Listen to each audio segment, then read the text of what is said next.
during this episode, I was trying to use a calm and relaxing voice because it's about meditation. And at least leave a like or a subscribe or a comment. I'm trying to be famous up here.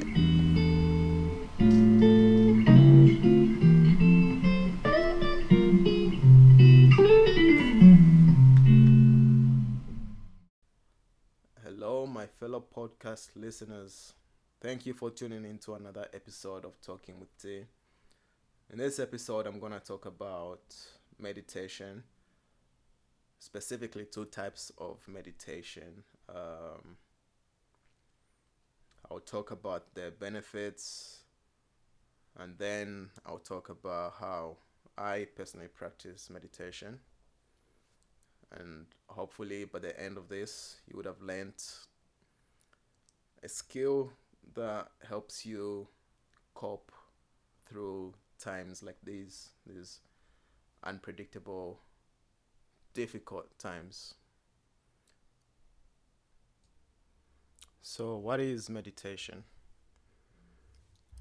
It's basically a technique for putting the mind at ease, which brings peace and bliss, and eventually it brings you to a state of self-realization.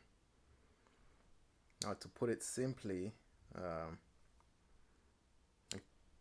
meditation is a simple practice, really. It's not that complicated. I think the only complicated thing about meditation is that there is a lot of forms of meditation out there. So there's a lot of different types of meditation, and of course I'm only going to talk about two types of meditations. The first one is going to be mantra meditation, and I'm sure you can already guess what that involves. The second and final one will be mindfulness meditation. Now let's talk about mantra meditation. So the word mantra is split into two. The man part of it means mind, and then the tra part of it means release. It's a Sanskrit. How do you say it? Sanskrit. It's a Sanskrit term, which means like Vedic, ancient Indian term. Yes, I'm sure that's what it is. So this type of meditation involves you repeating a mantra, which is a word, a sound, or a phrase. You can either say it out loud or you can repeat the mantra inside your head. And it's meant to help you focus. Again, focusing your attention and awareness to the present moment. Now, there are many mantras out there. There are as much as you can think of, really. I'm sure you can already think of the most famous mantra out there, which is practiced by Buddhist monks, and it's the Om mantra. Om.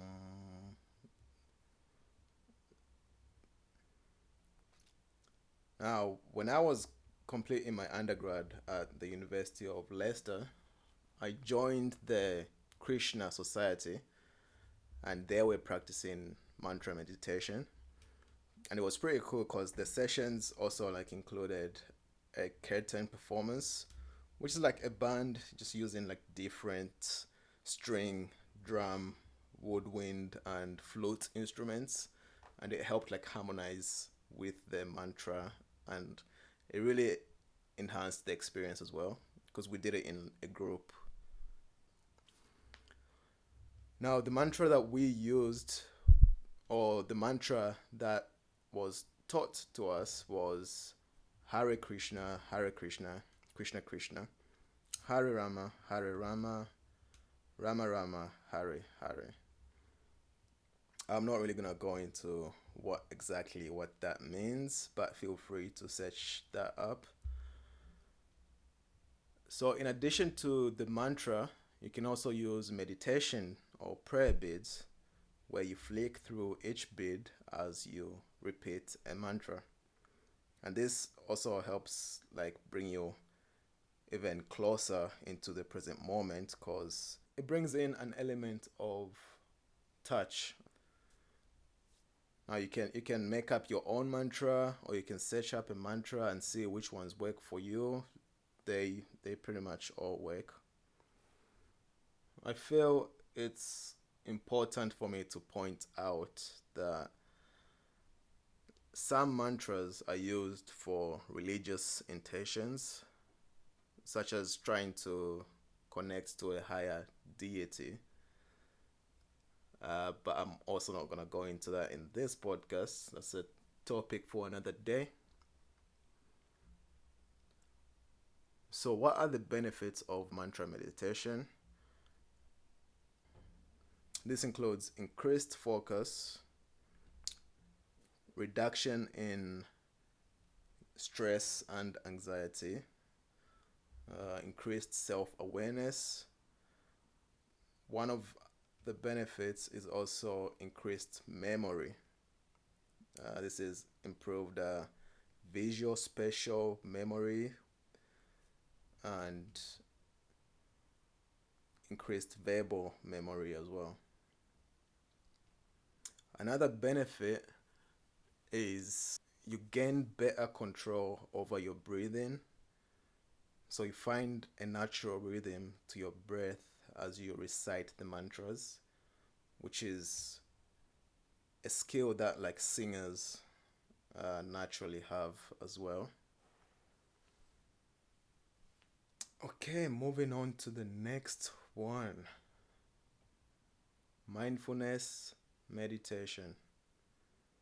Now, the best way to describe mindfulness meditation is that it's focused, directed attention. So this can be focusing your attention on your breathing, where like you're noticing the coldness of the air as you inhale, or you notice the deflation of your stomach as you exhale. And you can move your attention around your body and notice the information that your senses are picking up, like the way your clothes feel, the texture, the temperature, whether you're cold, you're warm, uh, the sounds around you as well, even what you see as well. And the thing is, when your mind starts to drift, so when you start thinking about stuff, you just have to simply bring back your attention to, again, either your breath or your other senses or whatever that you choose to focus on.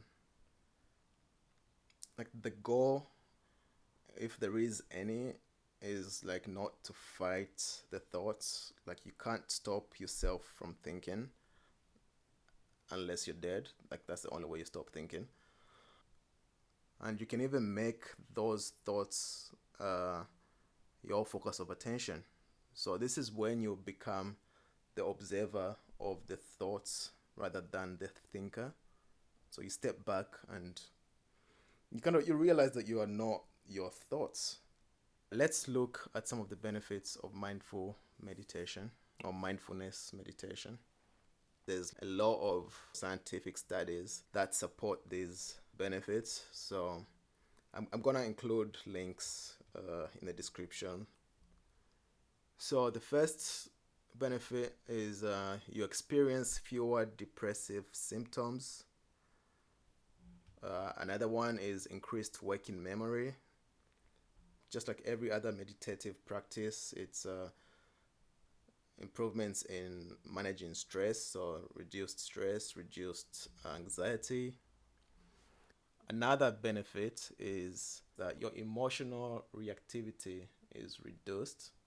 So there's this book by Kevin Dutton called The Wisdom of Psychopaths. And in that book, he points out an interesting finding from a study that he did.